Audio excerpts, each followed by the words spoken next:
Créé en 1976 sous l'impulsion de quelques physiciens, le LAP a participé activement à des expériences qui ont marqué l'histoire de la physique des particules. Aujourd'hui, cette aventure scientifique continue, de l'infiniment petit à l'infiniment grand. Les travaux des équipes du LAP visent désormais à comprendre l'origine de la masse des particules, à percer le mystère de la matière noire ou encore à déterminer ce qui est arrivé à l'antimatière, présente dans notre univers au moment du Big Bang. Les dernières 20-30 ans, de ces 40 ans, nous nous sommes engagés aussi dans des défis des astroparticules, astrophysique et cosmologie.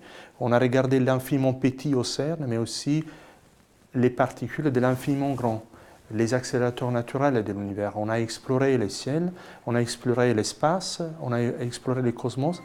Son programme scientifique ne se limite pas à la physique auprès des accélérateurs de particules. L'expérience AMS, dédiée à la traque de l'antimatière de la matière noire dans l'espace, a ainsi été mise sur orbite sur la Station spatiale internationale en 2011 pour une durée de 20 ans. S, avec ses 5 télescopes installés en Namibie, et bientôt CTA, son successeur, étudie les accélérateurs cosmiques. Avec la construction de Virgo, interféromètre géant de 3 km de long installé en Italie, les chercheurs du LAP se sont aussi attelés à la confirmation de l'existence des ondes gravitationnelles. Et une avancée majeure vient d'être obtenue avec la première détection de ces ondes prédite par Albert Einstein il y a 100 ans, ouvrant une nouvelle fenêtre sur l'univers. Sans oublier l'étude des mystérieux neutrinos, les messagers du cosmos. L'antimatière, alors là, peut-être que dans les 40 prochaines années, on aura une réponse, j'espère bien, qui sera peut-être apportée par le LHC ou par l'expérience AMS ou par, on ne sait pas.